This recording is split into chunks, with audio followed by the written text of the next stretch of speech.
Hello everyone, hope you guys are doing well and studying well as well. Welcome to ZETA IAS. I am Monish Bhawale. So in this session, we will be talking about ethics specifically, but we will not only just keep our discussion only to ethics. We'll first talk about all the GS paper and the importance of various papers in the mains examination, and we will decipher how ethics plays a crucial role in determining how well you will be scoring in the mains examination, which will play a crucial role in your selection in the ultimate list, that is the final list of the CAC Civil Services Examination. Okay, so in all we will go in detail about ethics, but we will touch upon entire GS mains examination except uh, the compulsory papers, that for another day for discussion. Today GS mains some aspects of essay, optional and specific GS4, that is the ethics, integrity and aptitude paper. Okay, so we will structure the session in such a way. Wait, I'll write it down, the structure of this session. So firstly,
so basically we will structure the entire session in such a way that first I will give you an overview of the GS mains examination. Then we will talk about the importance of leverage in the mains examination or the cushion in the mains examination. See, it's a bit a technical term, we will discuss in detail. So importance of leverage. Then we will talk about the trends of GS4 in the mains examination, that is how the ethics paper has evolved over the years since its introduction in 2013 in the mains examination of ethics. Okay, then we'll talk about the different types of questions which UPSC keeps on asking in the GS4 paper. After that we will discuss some PYQs, and lastly there will be, you have to put effort in answer writing, and we will evaluate and we will discuss. Okay, now let's come to the first topic of discussion, that is the overview of the GS mains paper.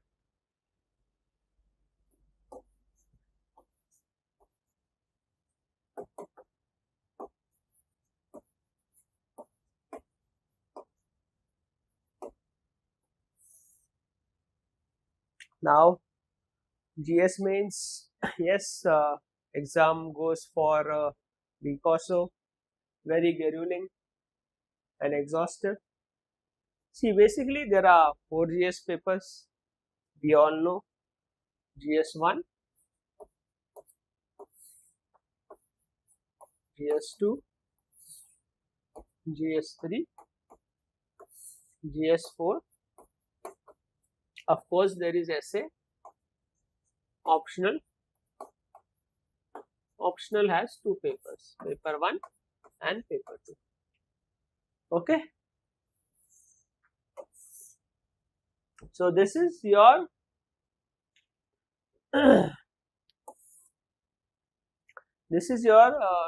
main syllabus or mains what you will be writing in the examination. So GS1, we all know what you have in GS1. History, yes, history. Then geography and Indian society.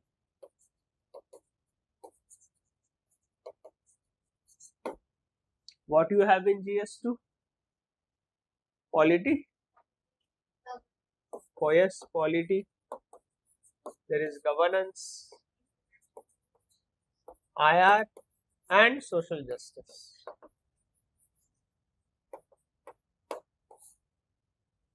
And in GS3, yes, economy, environment, then security issues and science technology. Little bit of science technology is there. 1 or 2 questions you get. Science tech. We'll come to GS4. See, whatever this syllabus is of 1, 2 and 3, you must be reading whole year about this only, because we all know there is a substantial overlap with prelims. Prelims, there is a substantial overlap about this. You read everything here. Some issues, some aspects you must not be reading specifically, say security issues or world history, post-independence. But 90% of the things you have been reading throughout your preparation. Even if you don't read specifically security or etc., you must be reading that in current affairs. So you have been reading this throughout your preparation. Every day you read this only. So what I am trying to say, you must be preparing exclusively for prelims, say for 4 months, 2 months, 6 months or even a month. Depends on the level at which a particular aspirant is. Every aspirant is different. Every aspirant comes from different educational background. No one technique or one strategy will fit for all aspirants. Just remember this. Your strategy will work for you according to you. Not that X person has said this strategy, it will work for everyone. Because what is the qualification required for you to give examination? It says what? Yes, what it says? You should be a graduate. Age 21. You can be graduate in any stream. Not just engineers, doctors, you can be BA, BCom, CA, etc. So different person of various diversity, see, examination people who give come from very diverse background. So how one strategy will work for each aspirant? Different strategy works for different aspirants. To assess that, you assess yourself first. What is your flaws? What is your weaknesses? What are your strengths? Okay, let's get back to discussion here. See, this you must be reading throughout your journey of UPSC, prelims, etc. Prelims you must be, suppose say preparing 4 months exclusively for prelims. There you must be reading this, but are you reading this GS4? Are you reading this GS4? No, right? When you prepare exclusively for prelims, you will be focusing here, but not here.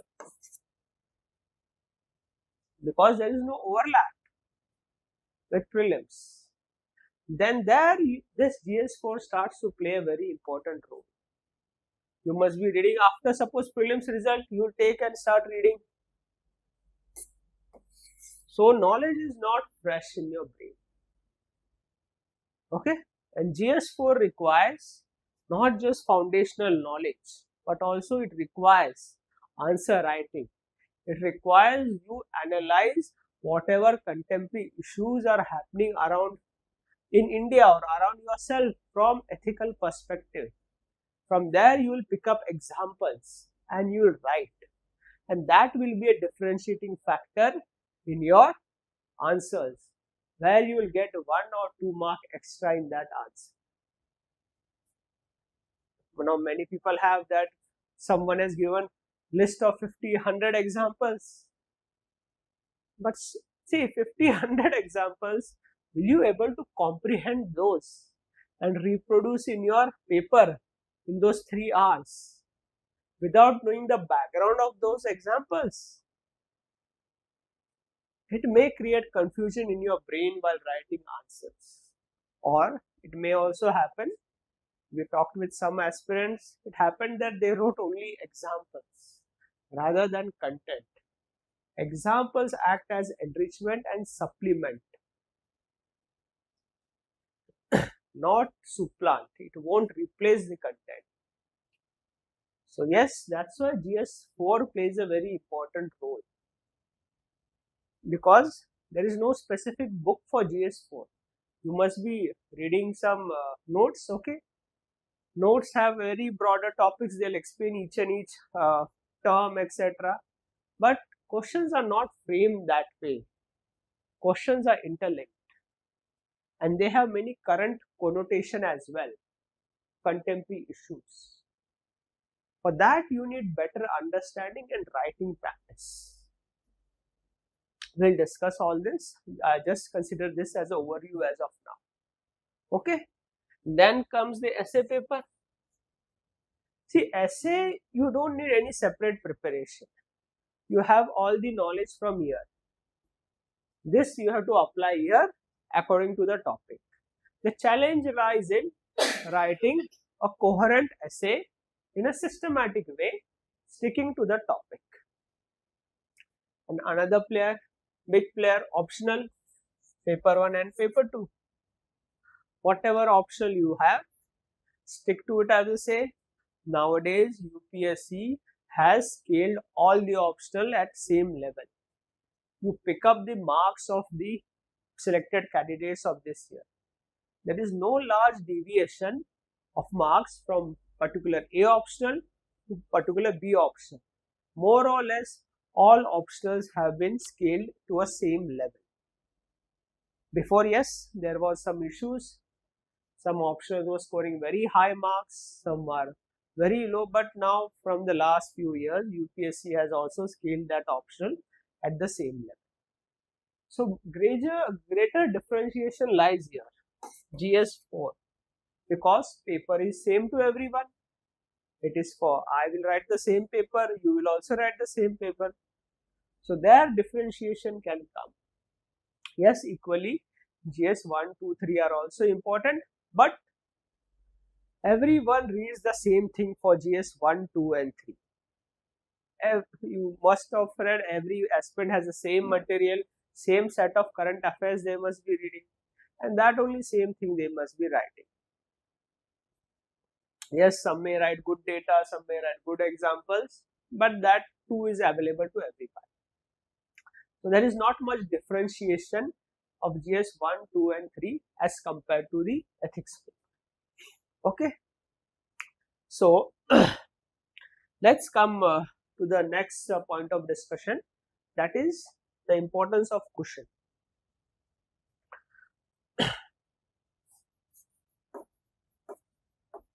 Importance of leverage.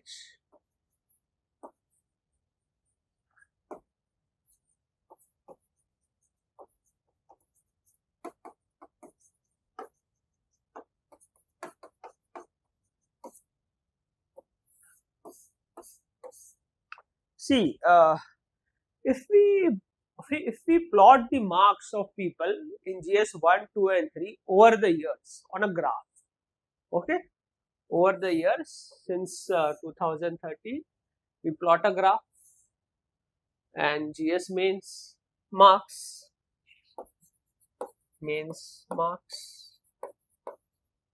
GS 1, 2 and 3 and your candidates. So we plot a graph of marks, we gather data.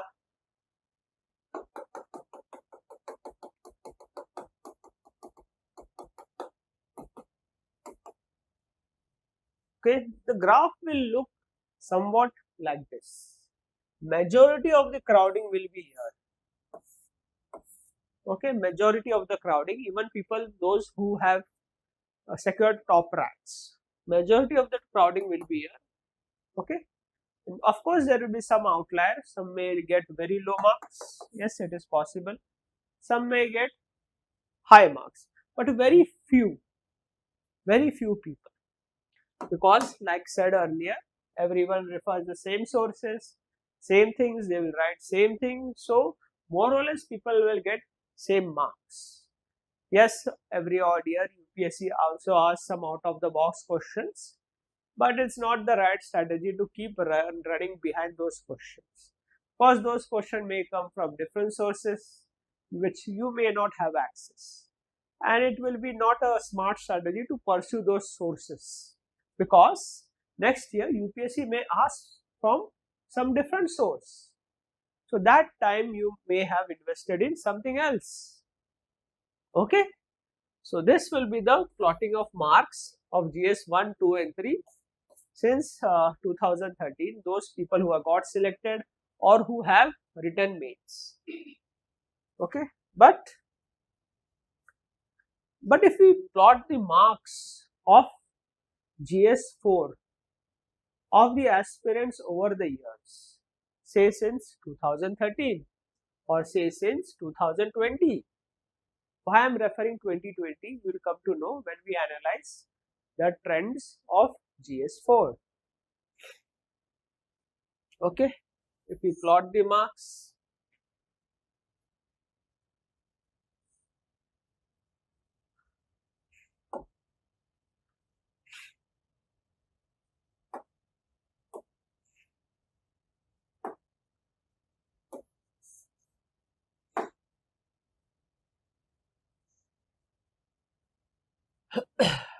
see, the plotting won't be linear. It will be more of crooked bell curve or kind of sine wave. Some people, of course, will get below average marks.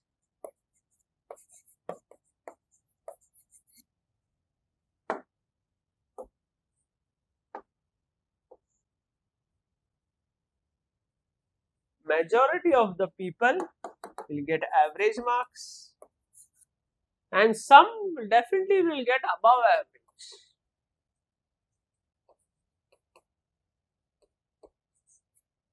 Now, see, there is also good distribution of people over here, and these people most likely will be in the final list. You go and check even this year's paper, this year's marks of the toppers. They have good marks here in the GS4 paper. Most likely it will this year above 115 is considered a very good marks in ethics. It varies year to year. Last year people even got 140. It depends on the papers. You will better understand that when we analyze the trends. So here we'll come to know that how GS4 plays an important role in your selection. See this distribution. Even if you want to do exercise, analyze this year's toppers marks. You will come to know they have substantially a bit higher or substantially higher marks than the majority of the crowd in GS4. Okay. So this brings us further to the discussion on importance of leverage. Okay. Any doubts? What do you want to ask? Okay. Nothing. Okay. So suppose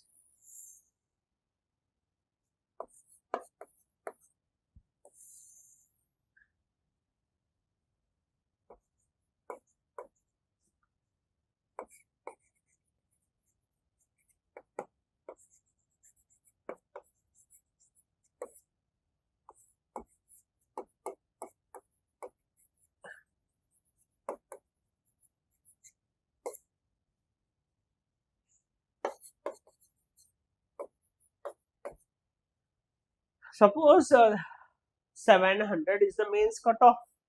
Hope you understand cutoff. That is 10 to 12,000 people will be giving mains. People having about 700 or 700 will get an interview call or they'll qualify the mains. So 700 was the cutoff and some people will get selected. Generally ratio is 1:3. Suppose 900 is the cutoff, final cutoff, that is minimum that much marks you need to find yourself, your name in that list. 900. So gap is of how much? 200 marks. Okay. See, every year this gap revolves around, there is a particular range, 190 to 280. This is the range. This year this gap was of 280 to 180. So this is basically the range which this gap revolves around. Okay, you check this year's cutoff, the gap was 218. Okay, so this gap you need to fill. Suppose you get exact 700 marks, you qualify the mains, so you need to have 200 marks in the interview to get into the list, right? Then there is another person who has got 750 marks in the mains. That person is how many marks above the cutoff? 50, and that person needs only 150 marks in the interview to fill this gap to be in the list. Then there is another person, very smart strategy plus hard work. She is 100 marks above the cutoff. Score is 800 in mains. He needs only 100 marks to be in the list. Now suppose that person gets 200 in the interview, then plus 100 here, so 1000. She will be in the top ranks and most likely will get into the Indian Administrative Services or whatever the first choice of that person is. Suppose another person has 150 above the cutoff and that. So how you can get this leverage? Which papers plays an important role in getting this leverage nowadays? See, we talked about the distribution of marks, how if we plot the graph of a distribution graph of all the aspirants since 2013 who gave mains, more or less there is a crowding. There is crowding here for GS1, 2 and 3. But see this graph of this. Crowding is also substantial here, above average. So ethics plays a very vital role in getting this extra leverage. Like said before also, analyze the marks of the toppers this year. You will see most of them have scored very good marks in ethics. Yes, there will be outliers, but their outliers will be less as compared to previous years because their optional was playing very vital role. This year's onwards or this year of past few years, UPSC has stabilized all the optionals. No optional is getting very high scores as compared to some previous years or 4 or 5 years back. So there ethics plays an important role. If you have good marks in ethics, this leverage can be boosted further. Yes, essay also plays an important role, but for essay there is a different technique, no need for separate preparation. Whatever knowledge you have, you write in a holistic manner. So you are understood what is the importance of leverage in ethics.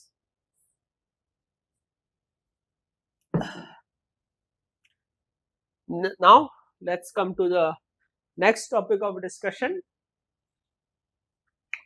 the trends of changing trends in GS4.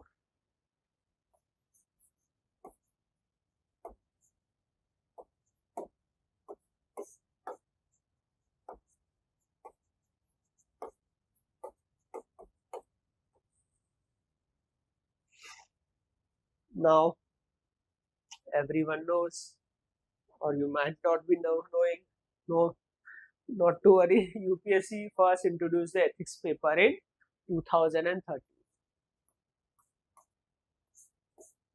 So it's now more than 10 years that ethics paper has been there in the mains examination, and UPSC has also evolved with passing year, tweaking ethics paper and changing the trend, all the trends. See, when UPSC introduced this paper in 2013, more or less they borrowed it from the Ivy League schools, that is the MBA schools of the Western world. This all ethics and all these case studies have been taught and discussed in their syllabus since ages. Then UPSC also framed very good thing. You too also should take best practices. As of now, some type of case studies UPSC has asked, some type of case studies which they discuss, the Ivy League schools of the Western nations, that is Ivy League colleges. They call it school there, we call colleges here. Some case studies, types of case studies are yet to come, which they are been asking there.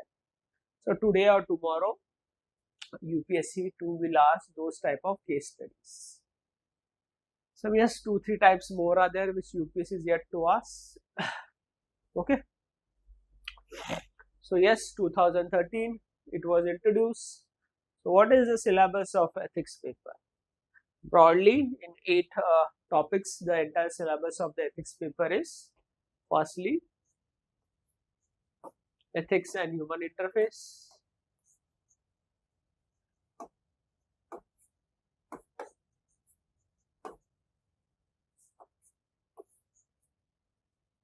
Second, aptitude.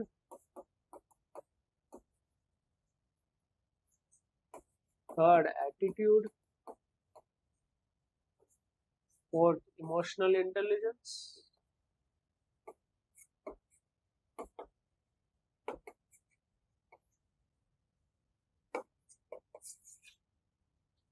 Fifth, probity in governance.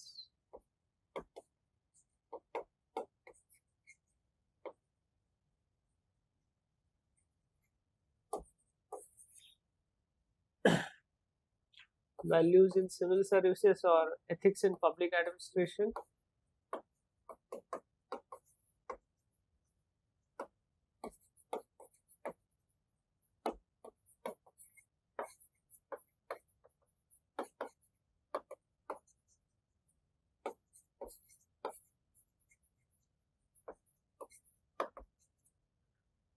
So this is your syllabus, around 8 topics: ethics and human interface, aptitude, attitude, emotional intelligence, probity in governance, ethics in public administration, moral thinkers, Western Indian, and case studies on the above issue. See, UPSC doesn't give the syllabus in detail. It talks about this all stuff, and questions too are not direct. Analyze the papers, you will come to know. And like said earlier, everyone refers notes which are basically, yes, it is helpful for building foundation, but for going to a level to get that leverage, you need to practice, you need to analyze current affairs, topical issues with from an ethical perspective and try to remove the ethical dimensions in it. See, this is what basically we talk about, that every aspirant should complete this triangle to score well in mains.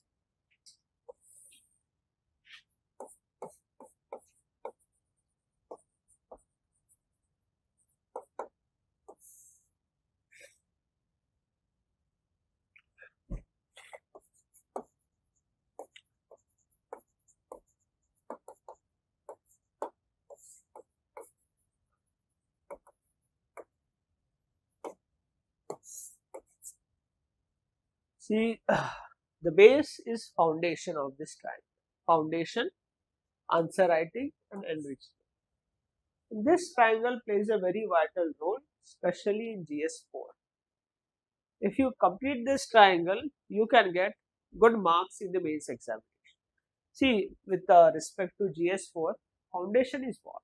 Knowing the definition, knowing the concepts, what is probity, what is teleology, what is deontology, what is utilitarianism, what is gender perspectives in ethics, and values in civil services. So basically, conceptual part you should know. That you refer anywhere. Everything gives basic conceptual part is given. But ethics, for ethics paper, it doesn't stop there. You need to apply also this. Why application is vital as compared to GS1, 2 and 3? Because there is more of a GS1, 2, 3 is more of input and output. The throughput is very much clear. But here the throughput is like a black box. Unless you write some examples, analyze things, contemporary issues with ethical perspective, as UPSC 2 is directly asking current affairs based question in the examination. So there lies the importance of answer writing. And then comes the enrichment part, that you write, you analyze examples, what feedback is given to you. So some good examples may also be given in the model answers. Then you enrich your content further. And this triangle will be completed and you will hopefully will score well in the mains examination. Okay, this triangle. Okay, now trends of UPSC. See, 2013.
See the changing trend of the ethics paper from the length perspective. See, till this year, from 2013 to 2019, the theory questions were more or less of 15 to 20 words. Whereas from 2020 onwards, especially 2022 is where the UPSC length of the paper for GS4 peaked. From there, they reduced the length a bit, but this was the ultimate year where paper was very lengthy, where the theory questions were around 60 to 70 words. Case studies were more or less 150 to 250 words in this era, and the biggest case study in 2022 was more than 600 words. Okay, more than 600 words. The Hindu editorial comes around 700 words. It was as big as a Hindu editorial. The Hindu, yes, the newspaper. Hopefully everyone of you are reading. Then the total length of the paper was 1200 words this year, and see, from 2020 onwards it became 3200 words, more than twice.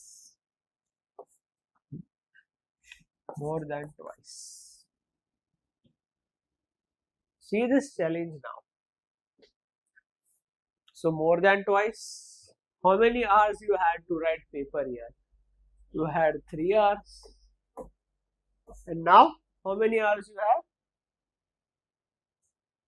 3 hours only, right? But the length of paper has increased more than twice. Have your time increased? No. Now in this era you have to put double the time in reading the paper. First you'll read, then only you write, right? But some will say, I'll read fast. Okay, fine if you can read fast, but human brain by its very nature has a limited speed at which it can comprehend things. And if you are reading fast and you miss out around some important variables or some important parts which the question is asking, then there will be a problem. So now what is the solution for this? Solution is read as much you are reading, write less. They also know, they are also testing you, testing your emotional intelligence. Read properly, write less. Don't write unnecessary things. Many people have a habit of writing stakeholders in the case study even if they do not ask. See, if you are writing, okay, UPSC won't penalize you, but they will not award you also. But you may compromise on the content of the next paper, next question. You have limited time. You don't have 3.5 hours or 6 hours. So write to the point. For say, one case study in the CSC 22 or something, 23, there were 5 questions. Okay, 5 questions, and there 5 sub questions for a case study, and the case study, below the case study is clearly written, write in 250 words. So 250 divided by 5, 50 words for one question more or less. Then you will be able to balance quality and quantity and write properly the answer paper. But if you skip all this, it may create a chaos. And ethics, if you hopefully not, if you mess it up, then that leverage etc. will go down and it may become difficult for you to qualify the examination for that particular year. So this is the changing trend. Now you say this trend was easy. No, it is not. This is a competitive examination, not a passing exam. This type of era, this type of questions, different challenges. This era, different challenges. This era needs different type of answer writing. Because questions are simple, no problem in understanding the question. It's 15 to 20 words, 1 or 2 line questions are there. Everyone will understand that question. The challenge is what? Challenge is opening up dimensions, writing examples, appropriate examples. Because, see, questions are simple, everyone understands it. Then everyone is equally part of the competition. Not the case here. Here, challenge is understanding the question. There lies the importance of aptitude. In the question itself, 60 to 70 words, variables are already there. You need to identify and write something on each of the variables. We'll discuss, we'll come to know what exactly we are talking about. So this is the challenge here, and there is it has different challenge. Okay. Also case studies also I told you how to write to the point, be problem solving. Case studies like maths. There is a problem given, real life problem, you have to solve it. And case study will come from practice. See, maths you must be practicing in the school. Did you practice without writing? Same lies with case studies. Then you will come to know how to balance quality, quantity, and how to solve a problem which has been given. Now 2025, what will happen? UPSC is also plays smart. That's why it's known as unpredictable. They know everyone must have practiced this trend. Now 2020 first attempt, suppose 5th attempt will be here. So they are not, many of people are not aware of this era. So here UPSC will go back to that trend. Then challenge, different challenge. Then people will complete the paper 15 minutes before, and they'll come to realize that quality was compromised. Person who will able to adapt will naturally score well. Many will adapt also, or UPSC may stick to this trend.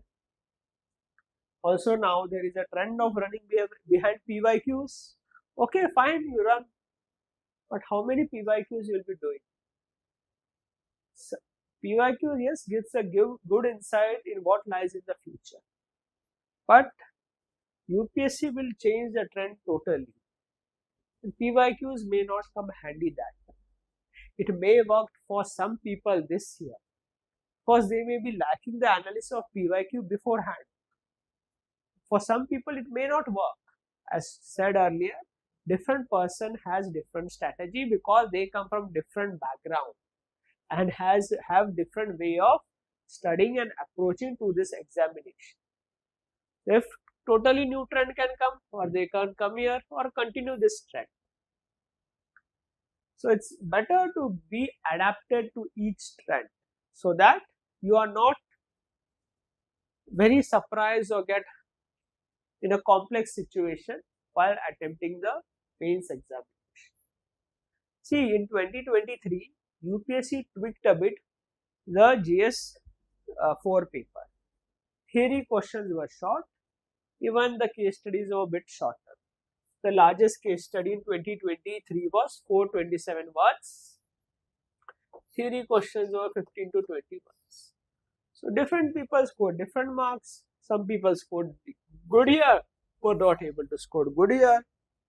Some people performed badly in 2022. People scored very well in 2023. Even some people reached 140. This also previously people have reached 150 marks also they have got, I guess in 2019 or something. So this is the trend which keeps happening. So in 2024 again UPSC did what? They made the theory section tough. Case studies were relatively same in 2020 as compared to 2023. So people did not score that well as they scored in 2023. See the marks, 125, 130, there the buck stops. It didn't reach 140. Yes, paper was relatively difficult if we see the theory questions. So this is how UPSC keeps on changing the trend. Now likewise I have said before, 2025 things can be different, totally different, new trend or this trend, it depends. UPSC is known for throwing surprises. Okay. So this was a brief trend of GS4 since its inception. Now let's move to the next topic of discussion, the type of questions.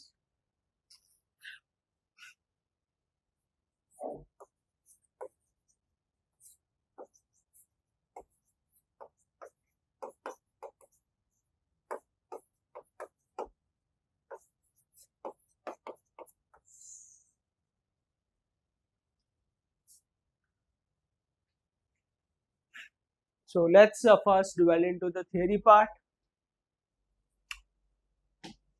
So first we will take case studies. In case study, basically the static part, it has not evolved that much. First they used to ask, list down the options, analyze the options, then what will be a course of reaction, what will be a policy, how will you react, what will be your response. See, react, etc. are totally different from course of action. Your options can be different, option question is different, and course of action is different. React, how person reacts? He will react, she will react intellectually, also from physically as well. Intellectually means some emotions will happen, and physically means you will do something to save anything or do whatever the case study is. That will be react, that will be response. Reaction is not just step 1, step 2, step 3. Reaction is also emotional as well, because the syllabus itself mentions emotional intelligence, values, human values. So not just reaction means that you will take some so and so action. Response, some questions, some year it had, what will be a response, what will be a reaction. These are two different questions. Okay. In theory question, see, basically there are 3 types. If we see how UPSC frames the question: type 1, type 2, type 3. Type 1 means basically foundation level, more or less. UPSC asks very less question on this foundation level.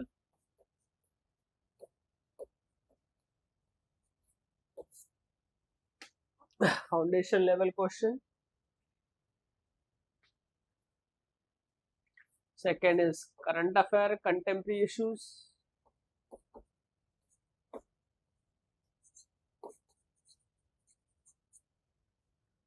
Third type is they manufacture new words.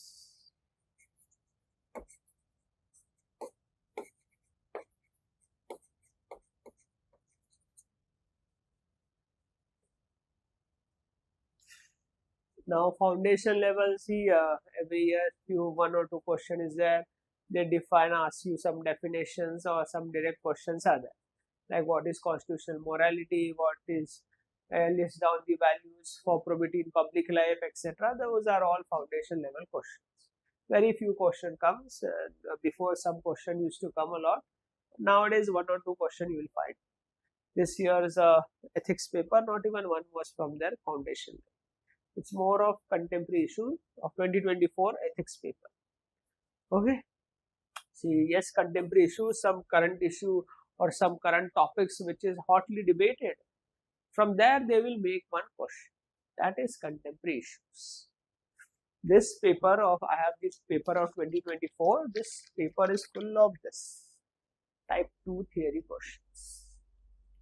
Then there are type 3, which UPSC keeps on manufacturing new words.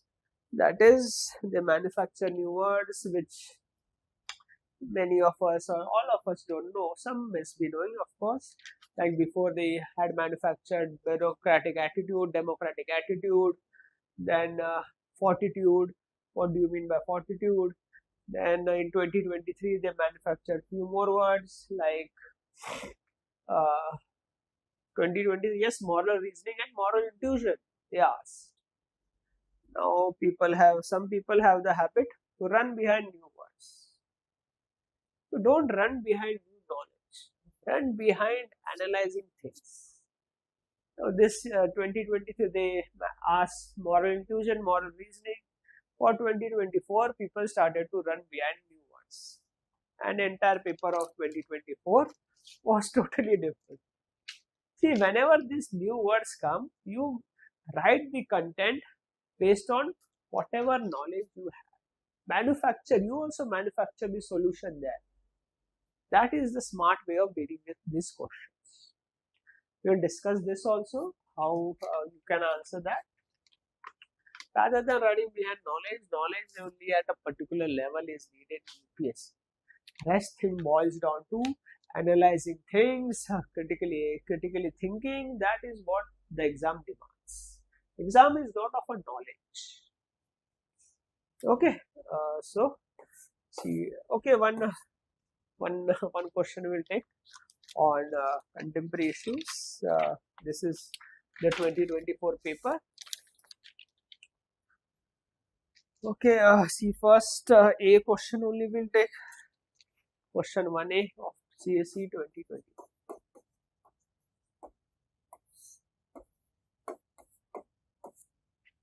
What it says?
So this was the first question of the CSE 2024 paper. What does it say?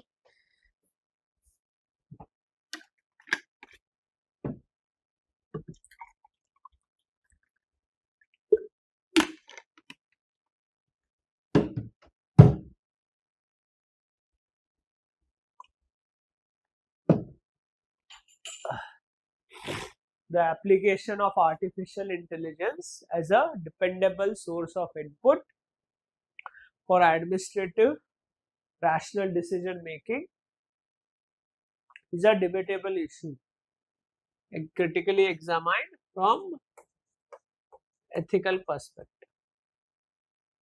Okay, so CSE 2024 first A question. Now think about it. What will you write? See, the length of the question is also a bit big. So many things are asked. Now you think for a minute. Let me know what you are going to write.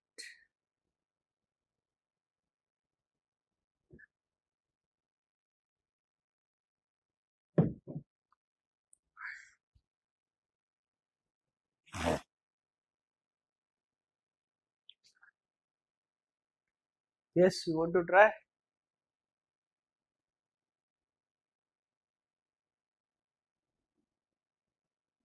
Hmm.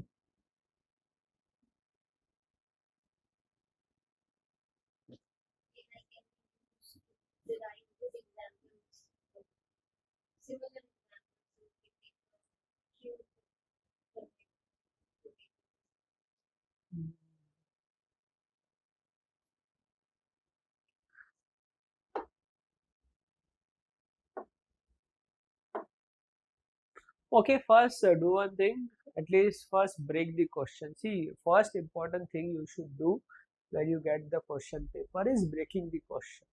That is identifying the various parts of the question and analyzing what the question is asking. See, initially you can give a minute or so so that you will practice, and by gradual practice, the breaking of question time will gradually come down to 20 to 30 seconds. And that much the time you should give in the actual examination as well. So, first break the question, break it for me.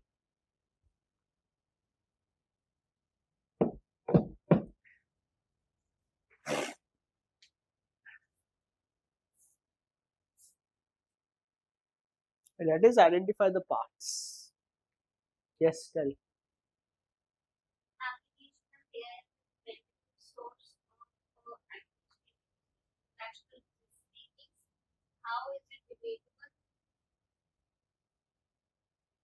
and to critically examine. Okay, good. See, first variable is application of AI is a dependable source of it. So it talks about artificial intelligence. This is clear. It talks about artificial intelligence. Okay. Next is talks about dependable source of input for where, for who, for ChatGPT, for Grok, for Gemini, for what, for social media. No, it talks about administrative rational decision. Rational. Then it further says that it's a debatable issue. Another part, critically examined from ethical point of view. So these are the parts of the question. See, so many parts. See, yes. How will you write? Now structure this answer accordingly. Debatable means write both sides. Positive, negative, and then critically examine it.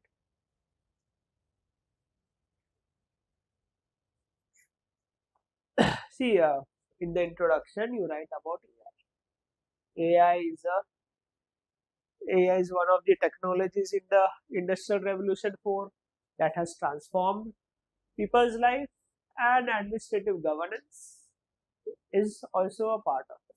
That it has also touched upon the administration, functioning of administration in the government and promoting governance. Then you say a dependable source of input. Then talk about this that AI has been playing a crucial role in administrative decision making.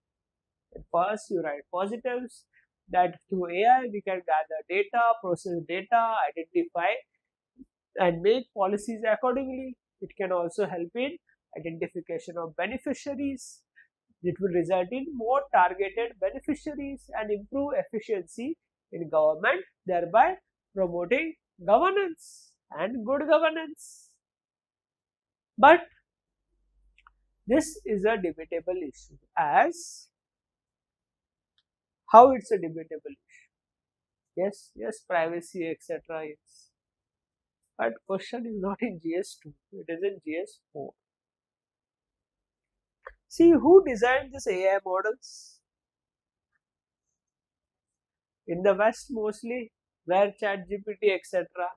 We are also starting in India, but as of now we don't have models. Many people must be using those only. So what Western countries' philosophy is based on? Well, from ethical perspective, it's based on utilitarianism. Greatest good for greatest number of people. Western countries follows utilitarianism. Greatest good for greatest number of people. That is, some people will be worse off, but Western countries are based on business like government. They need profits. Utilitarianism promotes profit making. Greatest good for greatest number of people. That is, you maximize your utility, maximize your pleasure, minimize pain. This is utilitarianism. Now, in the US, Donald Trump government, total business oriented government. After the Pahalgam attack, terror attack, India-Pakistan war, Operation Sindhu, then Donald Trump comes and says, stop this war. I have stopped this war because we want to promote trade, we want to do business. You stop this war. At least he is saying this way. So, utilitarianism, profit maximization, pursuing self-interest. Now, these people have designed this model as well. So, it will look into from that perspective.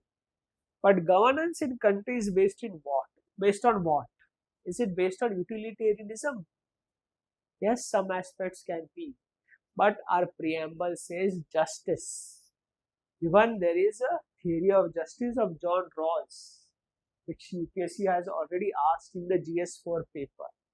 So we cannot follow this model. Our philosophy is totally different. It can't be profit making. It's about Daridre Narayan, welfare of the last man standing. Hope you know what is last man standing. You go to the most underdeveloped state in our country. Then you go to the most underdeveloped district. Then you go to the most underdeveloped village.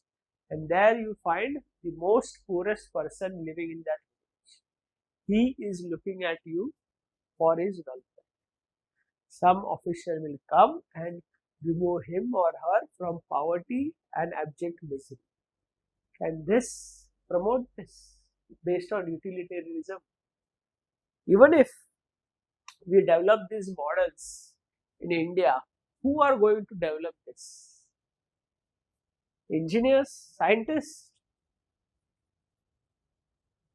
Scientists too, they will say 1 plus 1 is 2. They won't see 1 plus 1 is L.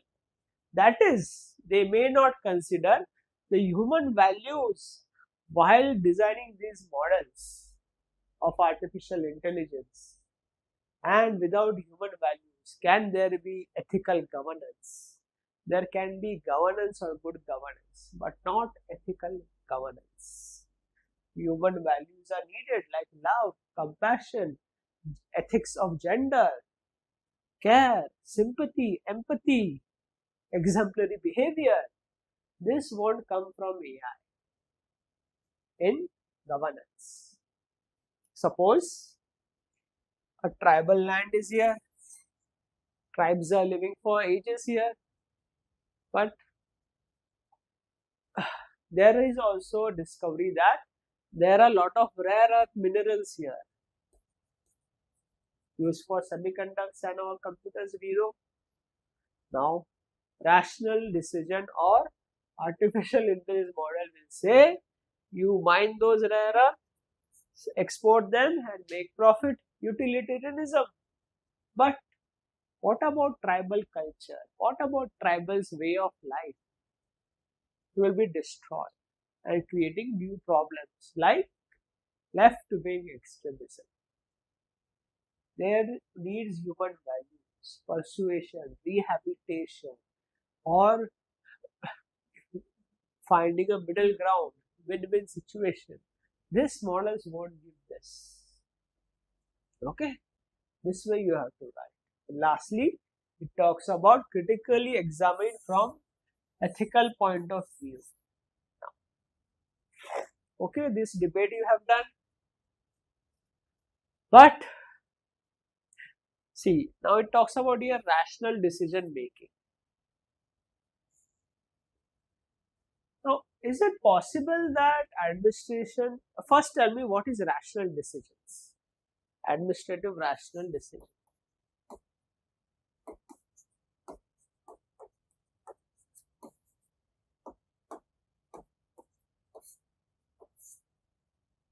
What is rational decision? What are rational decisions?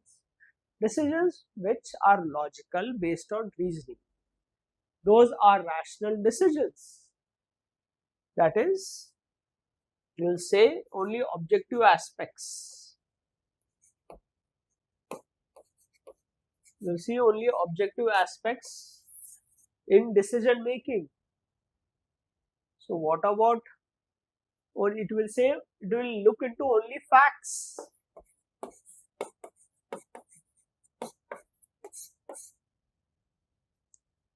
But what about values? Human values.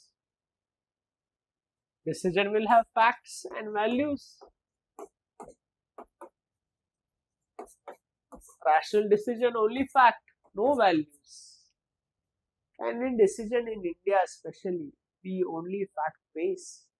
What about values? Values of social justice, values of Daridre Narayan, values of compassion, values of forgiveness, values of non-violence.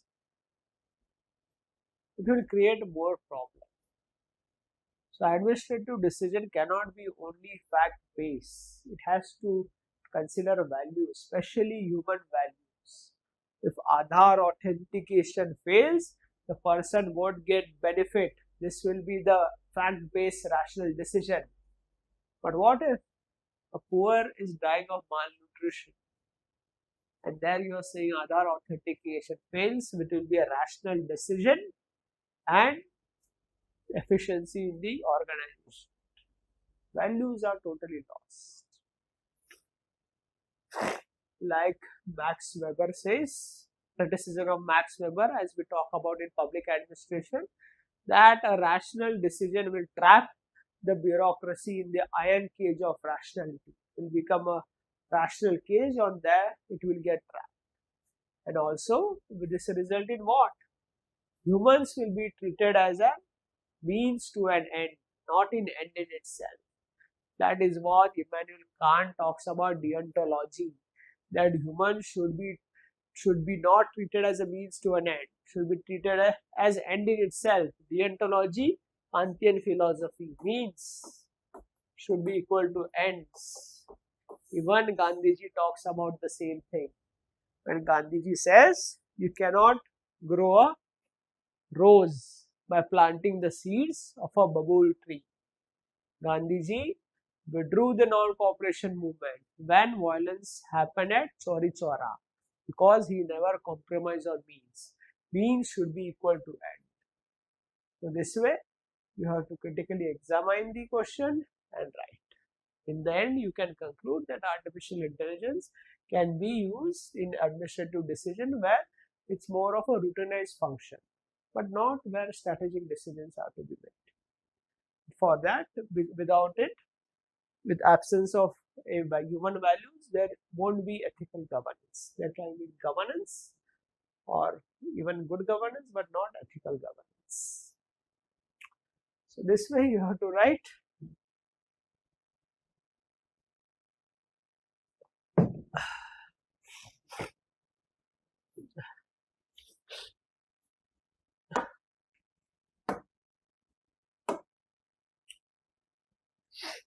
Okay, now let's move to another type of question which UPSC keeps on asking.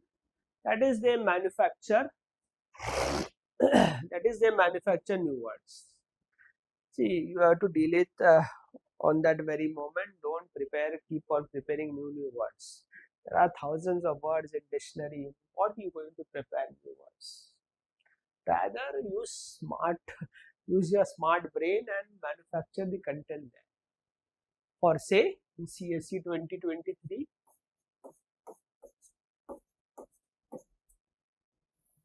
question was asked: moral, reasoning, and moral intuition.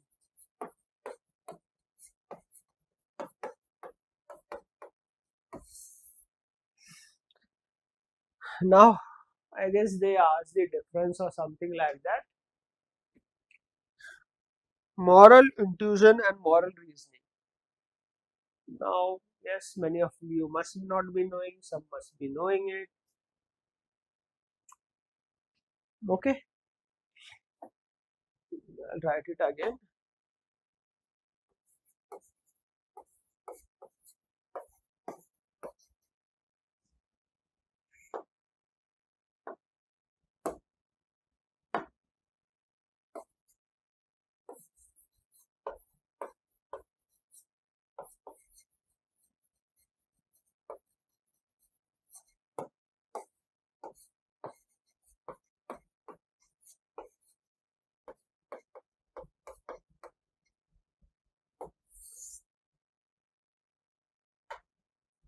So this was the question, CSE 2023.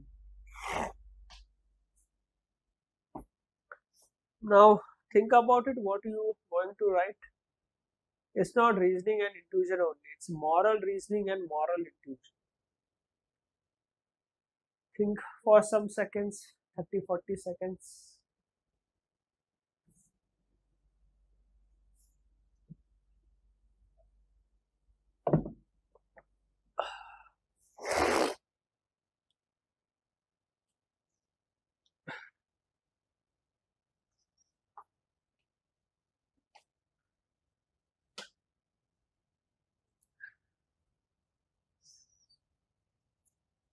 Okay, at least you know what is reasoning, what is intuition.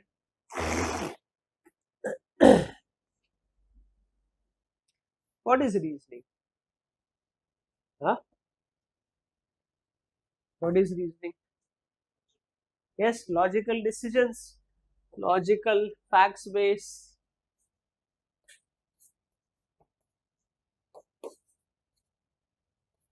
What is intuition? Yes, gut feeling.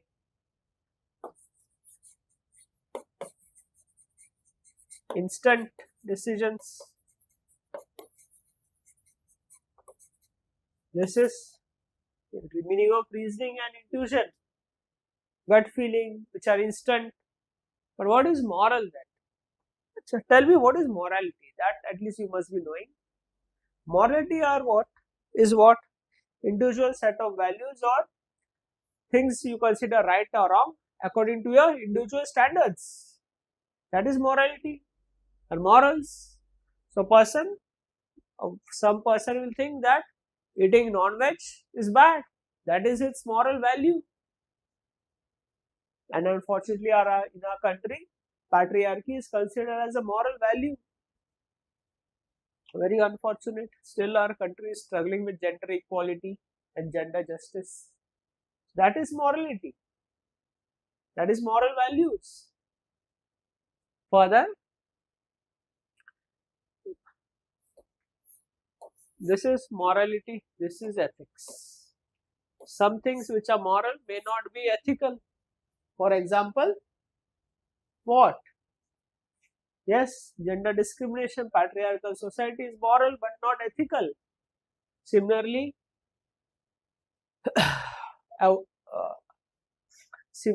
opposing same-sex marriages can consider as moral in some societies and countries, but is not ethical. And some things are ethical and moral as well. For example, Vasudev Kutumbakam, values like honesty, integrity, even respecting elders, which is moral and ethical, is moral in a country, and it's ethical also. This is the overlap. So similarly, think about this. Moral reasoning is largely used in fact-based, etc., logical where in policy making which considered as moral.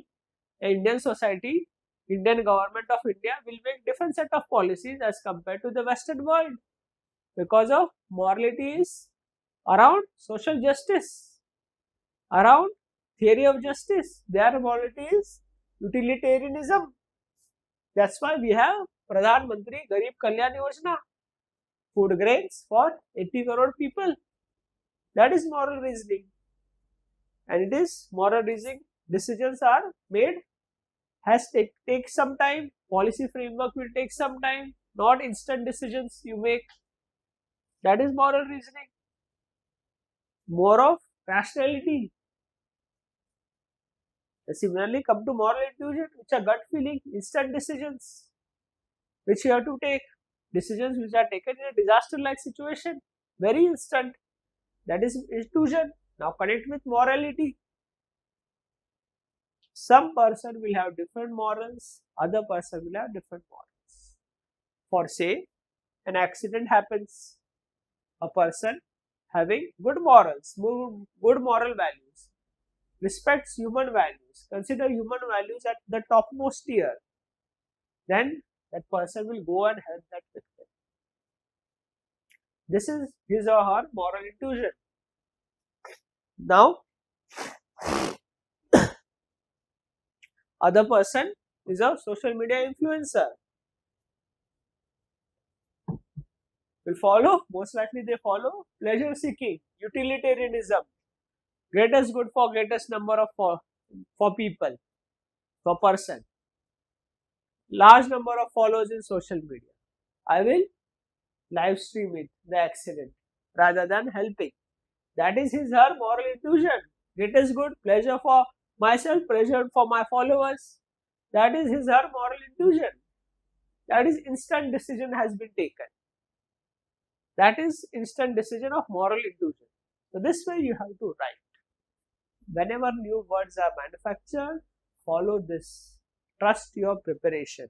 Trust your foundation, that triangle. Remember? Now,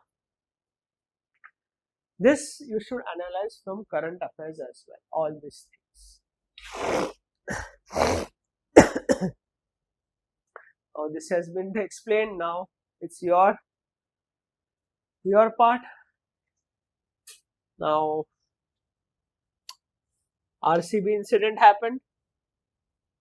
RCB stampede, unfortunately.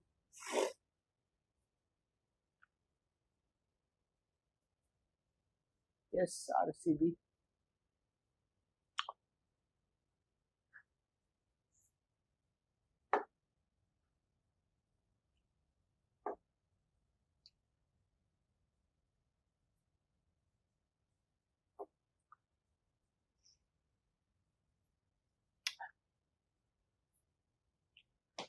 Now, this is the RCB stampede. You must be knowing it happened. Can you analyze this from moral intuition and moral reasoning perspective? Hope you know the background of this. Think about it from moral intuition and moral reasoning perspective.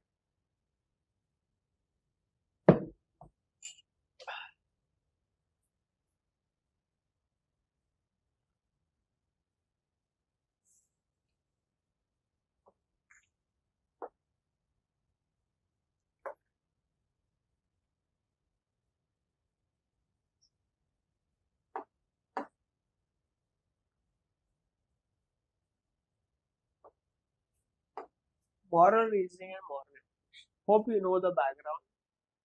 Lot of things had come in the newspaper.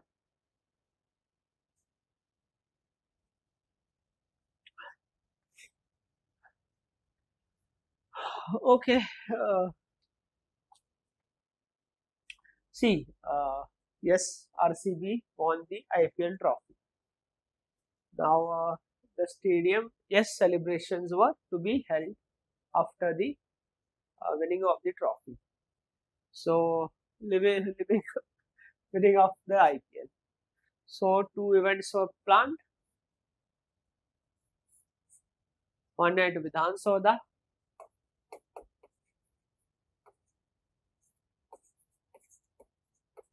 and one at the Chinnaswamy Stadium. Celebration or what a reception, etc. was organized. Vidhan Sabha, the assembly of the Karnataka government.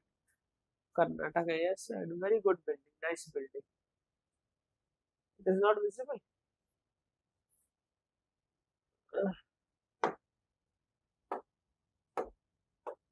So Vidhan Sabha and the stadium. The permission was asked to the police commissioner of Bengaluru that we are organizing this. From internal communication, whatever we have come to know from the Hindu newspaper, that the commissioner was against. He said that you organize after 4-5 days. So police commissioner, 4 to 5 days. Give some time to prep. Our personnel are also tired. That was his moral reasoning. Okay, but moral reasoning of RCB was as such that after RCB, the franchisee, said that the foreign players will leave in 4 to 5 days. They are leaving in 2 days, and Virat Kohli is also leaving. So, what is the point of having a celebration without the star players? So, by their own, they announced on their social media that we will be having a victory celebration or a victory parade without getting sanctions from the police commissioner. So, that was their moral reasoning, because it's a private entity and they follow what? Utilitarianism. Greatest good for greatest number of people. So, maximizing profit, we want to maximize on the event and increase our brand value, increase our perception among the people that we are a big brand. So let's catch on the event. That was their moral reasoning. Now, moral reasoning of politicians too. We will also pounce on this. So let us also have that event. So we will have event here. So RCB that announced on Twitter, I feel. They said that 32,000 tickets are available for the event in the stadium. If any of you want, you download that ticket from the website. Around 32,000 tickets were downloaded. They were giving complimentary. 32,000 was the capacity of the stadium. How many people came to the Chinnaswamy Stadium? 2 lakh people turned up. 2 lakh, capacity 32,000. These were to be 2 separate events. Celebration at Vidhan Sauda and the Chinnaswamy Stadium. But they came to know the players are here, so people who gathered here started to move here towards Vidhan Sauda. In actuality, they should be separated, but they were not, because moral intuition was let them separate, let them celebrate. Why to interfere in people's movement?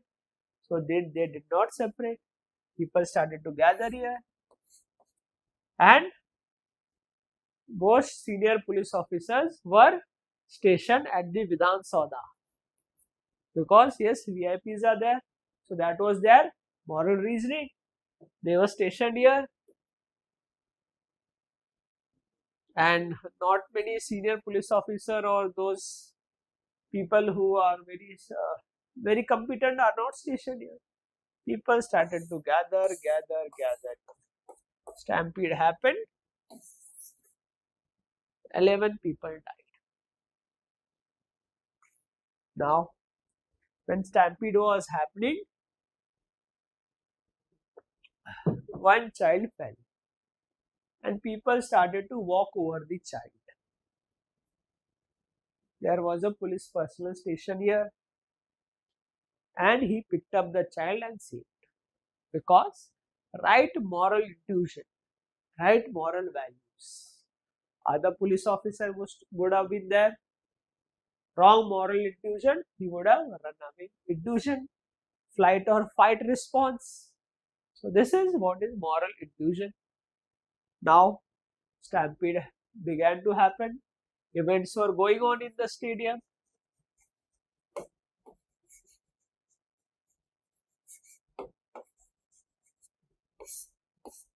Events were going on. They came to know that stampede is happening. So moral intuition was they cut short the event. Okay, let's end it here, so that people will start to go. That was their right moral intuition. Now, after that, after all these things, here too, event was cut short, and it came to an end.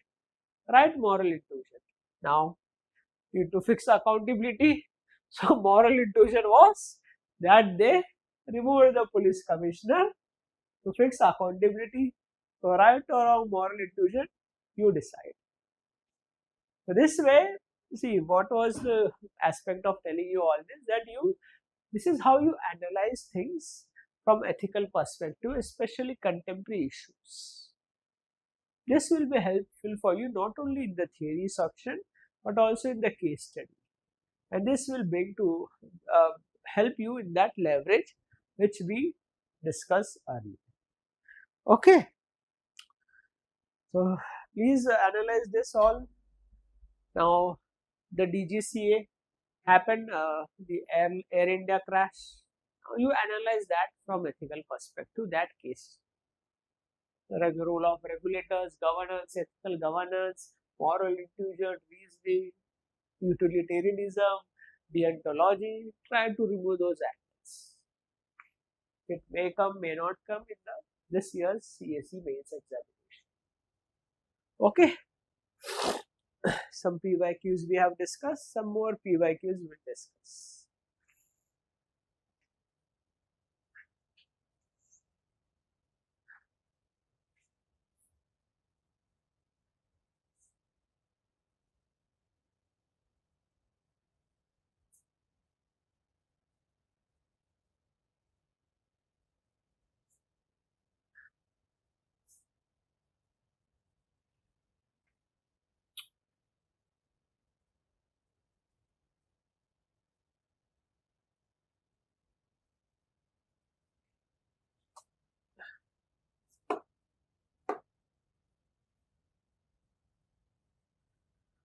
Okay, see, there are two questions, CSC 2023 and CSC 2024. Okay, as said earlier, the theory questions were of CSC 2023 was more like the previous trend, and see the CSC 2024 question.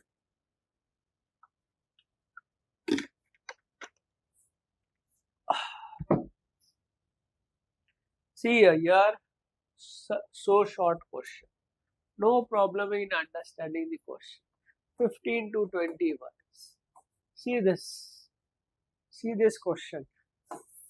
It's a huge question. 60, around 60 words it is. See now, different, this has different challenge of writing, this has different challenge of. Now you guys focus on this as of now, and at least think how you will write this, or just for the time being, just break the question at least, that is identify the various parts of this question. Okay. So, okay, few seconds I will give, break this question. Try to break this question, that is identifying the various parts and the variables in the question.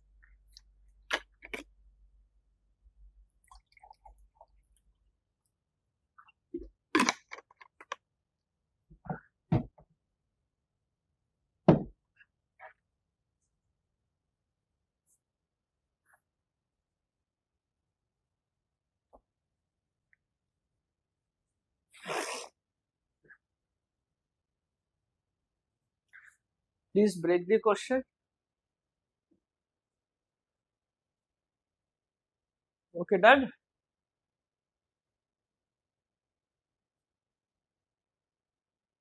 Okay, no worries.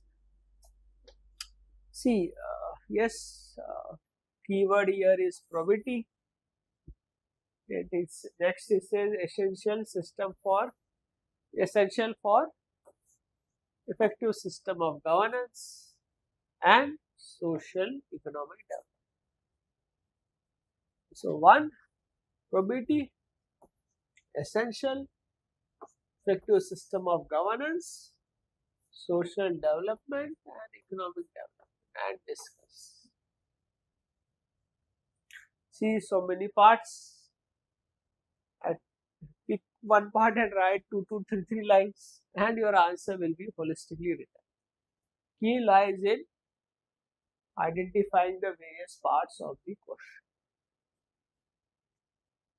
Okay. So how will you write that? First, you write in the introduction about probability. Next, after introduction, write 1 or 2 lines why it is essential, that is the significance of probability. Okay. Further, you relate probability with effective system of governance, X, and Y, social and economic development, or you further break development into social and economic, and yes, that's where you have to write. So, introduction, define probability. Probability is a value which is an entity or is a trait which signifies there is a presence of honesty, uprightness and integrity. A person having probability will have an active mind for problem solving, and we will have no nonsense attitude towards corrupt practices. This is the definition of probability. Then you next line you write that it is essential. So that is write the significance of probability. How it is essential? Because probability, as civil servants enjoy a lot of discretion and powers. Without probability, these powers can be misused for embezzlement, for corruption. So probability ensures the adherence to civil services values. Next, you relate with effective system of governance. Now, what is governance? Governance is what? Doing things together, promoting participation. That is governance. Government is doing things alone. Government will do this alone. Governance means participation of who? NGOs, civil society, people, enlightened policy making. That is governance. The person is upright, honest, integrity having, it will promote participation because it will promote openness.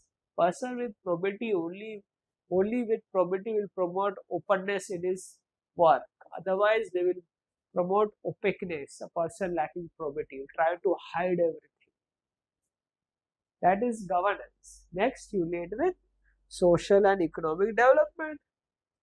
So what is development? Means welfare of the poor. Development happens by the government also. Lot of funds come targeting beneficiaries for development. A person with probity will not misuse these funds for own gain, will not give contract based on commission, will not give contract to people his, that is chacha bhatija. Nepotism will not promote nepotism. So this way it will promote bottom up development, inclusive development. Then you can also write some examples. Say Dares Ahmed's work as a Pelambaroon collector, where the district was known for low sex ratio. He ensured social development by improving the sex ratio of that particular district. The sex ratio drastically improved by his initiatives. Secondly, then you write the example. You can give the example of Ravindra Kumar as a collector of Rampur, where he took initiative by encouraging participation among the people. That is effective system of governance. The district was known for high malnutrition, so he designed malnutrition kits by participation of local farmers. So those kits of food was designed which help in combating malnutrition among children, anemic women, pregnant and lactating women, and the nutrition profile improved. See, I am giving these examples because both these works were recognized by the central government, and both of them received the Prime Minister's Award for Excellence in Public Administration. Okay.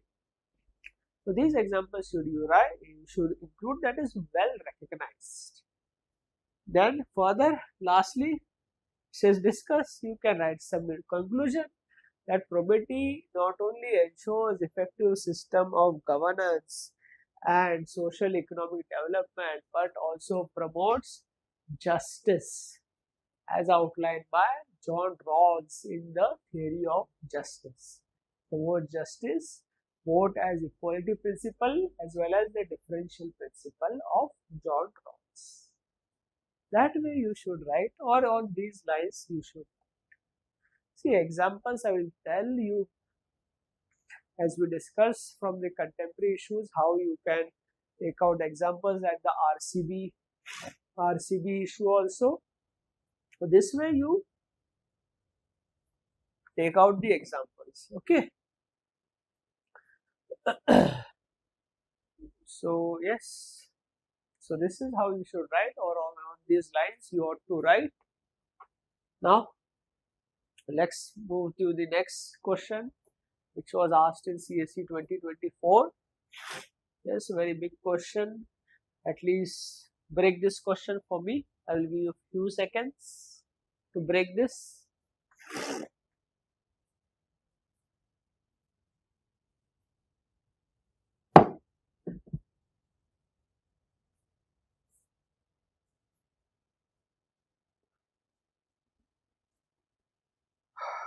Yes, lot of variables. Very big question.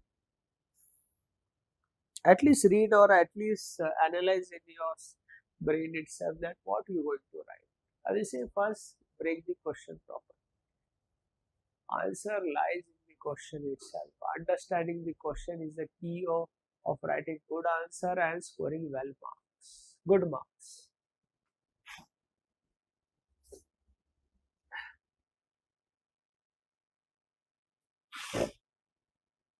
Okay, no worries.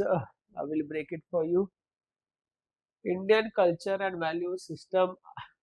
In Indian culture and value system, an equal opportunity has been provided irrespective of the gender identity. Okay, this is one part we can say of the question. Next it says the number of women in public services has been steadily increasing over the years. This is second part.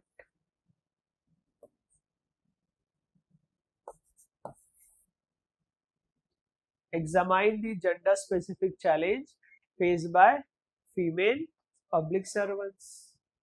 This is fourth part. Third part. And suggest suitable measures to increase efficiency in discharging duties and maintenance of higher standards of probity. So this is the fourth part and this is the fifth part.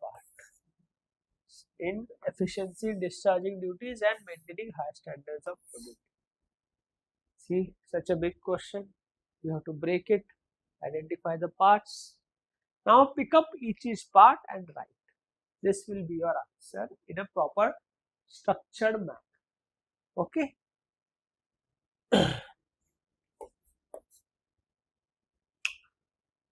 Okay, in Indian value system, you must be knowing all this whole time you prepare holistically for art and culture. So write that in the introduction. Write how Indian culture and value systems promotes, gender gives equal opportunity irrespective of gender. You can write Hindu philosophy. You can write the Buddhist culture also, that how in Buddhism it is said any person can attain enlightenment. Enlightenment, that is the nirvana, either male or female. Even how there have been female rulers also in the medieval times, also during the Islamic rule. So that way you can write an introduction. That will be a first part of your introduction. It is saying number of women in public services has steadily increasing over the years. It is saying steadily increasing. So, public services means not just civil services, not just UPSC or not just government servants. Public services means a public servant is one who draws the salary from the Consolidated Fund of India or Consolidated Fund of the state. Consolidated Fund of India. Okay, so that is a broader interpretation. See, question is not specific asking the distinction between public servants and civil servants. You can stick to civil servants as well in this question. Okay, so you can write the data of the women parliamentarians also, or hopefully you know the data of civil services. How many women are there in civil services? Okay, I will give the data, no worries. See, say till 2000, around 4 to 5% of the women cleared the civil services till 2000. Since 2000 onwards till today, say 2024, around the woman in clearing the civil services, that is the UPSC exam, UPSC CSE, has been hovered around 1/4 to 1/3 of the total. 1/4 comes to be 25%, to around 1/3, that is 33%. In 2023, this is where the women selection peaked. It was around 34 or 35%. So it's better to remember this way, easy to remember. 1/3 to 1/4, 1/4 to 1/3 were the women in civil services clearing the civil services. But in 2024, it again dropped to 28% or something like that. It peaked to 33 or 34% in CSE 2023. So you can say how it's steadily increasing from 4 to 5% to 1 to 1/4 to 1/3. And this year's that is CSE 2024, 41% of the women are in the Indian Administrative Service. That much detail is not required. You just say this from 4 to 5% to 1/4 to 1/3. It is steadily increasing. But now Come to the next part. Gradually, you write that though it is steadily increasing, but it still doesn't represent the Indian society, as women constitute how much? 50% of the total population approximate. Then here it should be 50%. The more the better. We'll discuss why. Examine the gender specific challenges faced by female civil servants. Yes, you can write well. See, first you write the existence of the patriarchal society. People, especially the people, the masses, or your subordinates also, treat you differently when there is a female district collector and when there is a male district collector. Most of them try to deride, unfortunately, female officers. That is the factor of our country, fact of our society. Secondly, the existence of glass ceiling. Can you tell me how many cabinet secretary have been women in government of India till now? Cabinet secretary is, we all know, is the topmost position in the civil services. Is the most senior civil servant in the country. That is the cabinet secretary. How many women have been the cabinet secretary in government of India till now? Not even one. Zero. Zero women have been cabinet secretary in government of India. See the existence of glass ceiling. How many principal secretaries the Prime Minister have been women in government of India? Only one till now. Sarla Grewal was the principal secretary to Prime Minister Rajiv Gandhi. See the glass ceiling. Existence of glass ceiling. How many secretaries are there presently in government of India who are women? Approximately 20 to 25%. But 75% are men. Male dominated governance and society and administration it is. See the existence of glass ceiling. Further, suppose there is a woman who is an IPS officer. Now in IPS, police services, human intelligence, your human intelligence network will play a very crucial role in your success as a police officer. No technical intelligence can replace human intelligence. See the Pahalgam terror attack. There was an absence of human intelligence. If some people were there in Baisaran, some information would have come, terror could have been prevented. Absence of human intelligence.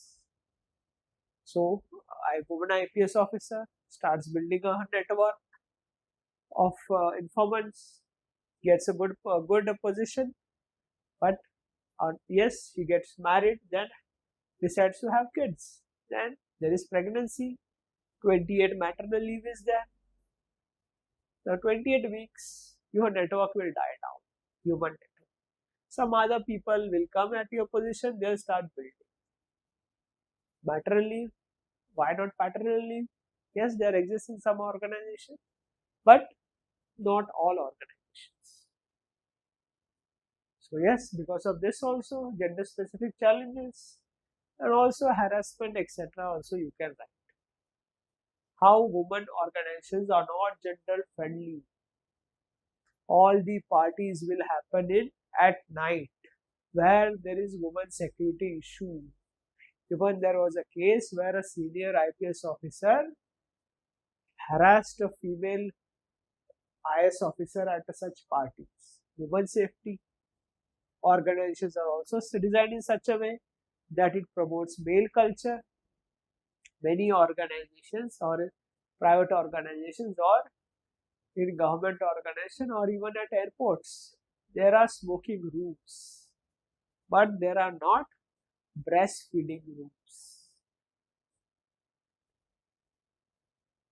See, the organizations are designed in such a way that it promotes male culture. Either you become a man or you don't come to this organization. So then comes the glass ceiling, the challenges, etc. So this hampers efficiency as well of functioning of women officers. How to increase efficiency? Promote the gender sensitive organizations and high standards of probity. How will promote high standards of probity? See, there exists a question had come in previous year that what metrics should be there to assess the probity of a civil servant. Then you can design that matrix that includes human values of compassion, care, participation, team building. This is what women are good at in these values. So design that matrix. Probity will also include this. Then it will increase the standards of probity also. See, women in a government organization or any organization for that matter, presence of women is very important because see, there was a study done by Harvard Business School finding the role of women at leadership positions, and it concluded women in leadership positions can bring a transformational change, positive change in an organization than a man, because it said woman promotes women by inherent nature have more respect for human values. They will promote compassion, team building, care, participation in any organization. That is very important for an organization to transform itself. Participation, team building, trust building will promote innovation in our organization, which is very much required for the success of an organization, especially in today's time in the Industrial Revolution 4.0 era. A woman can bring a transformational change than a man. What a man needs? Man requires power. He wants to exercise authority. He wants to dominate. So government organizations are designed such that there are chambers. The person will be sitting in different chambers. There won't be an open organization, matrix organization that will allow everyone to interact.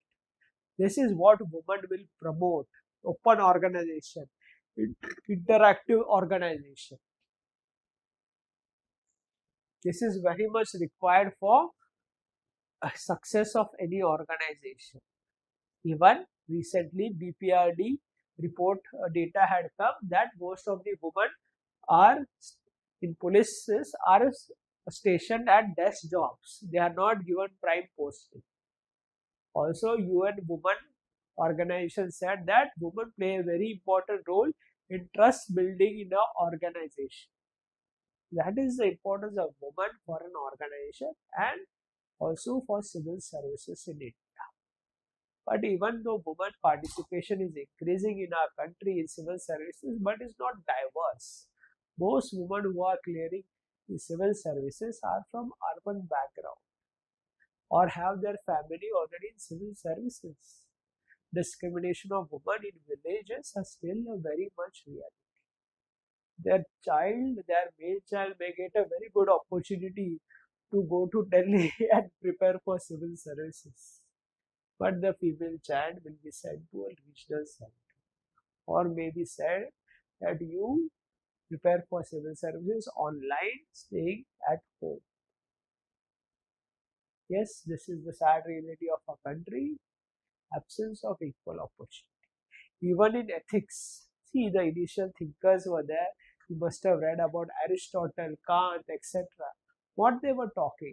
They were talking ethics from male perspective. That is, Aristotle said that there are 4 aspects a person have to for virtue ethics: wisdom, temperaments, courage, and justice. Courage means male perspective. What Kant said, you get a moral command to act in a right fashion from moral conscience. You have some duty to be selfless, to be non-harmless, to be harmless. to be non-violent, duty. But did they talk about compassion? Did they talk about care? Did they talk about love? Human values? This was talk about later thinkers as ethics as a discipline evolved. These later thinkers talked about that, and it was called as feminist ethics, especially by Carol Gilligan, etc., and Camilla Stuyvesant. This is how ethics too evolved. It was initially male dominated. Now it became female centric, a holistic approach. And these values are most important for in an organization and even today in civil services. For civil services to truly transform India into a Vikasit Bharat by 2047, where it will not only be rational but also transform in an effective value system to make India a truly developed nation in a true sense, where there is not just governance, good governance, but also ethical governance. So this on this line you have to write all these things. Yes, think, improve your thought process this way, connect with current affairs, etc. Then you can get good marks in the optional paper, the ethics paper, and clear the mains examination with substantial leverage.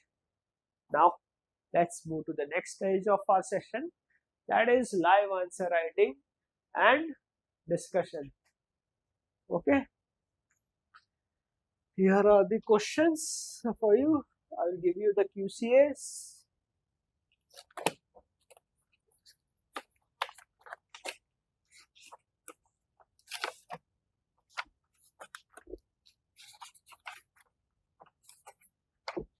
Please take one and pass. Okay.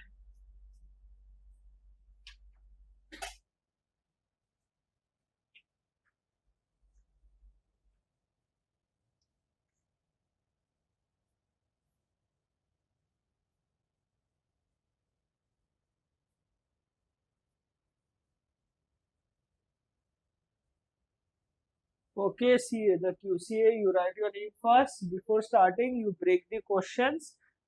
Don't start writing. There are 2 theory questions and 2 case studies. So total 4.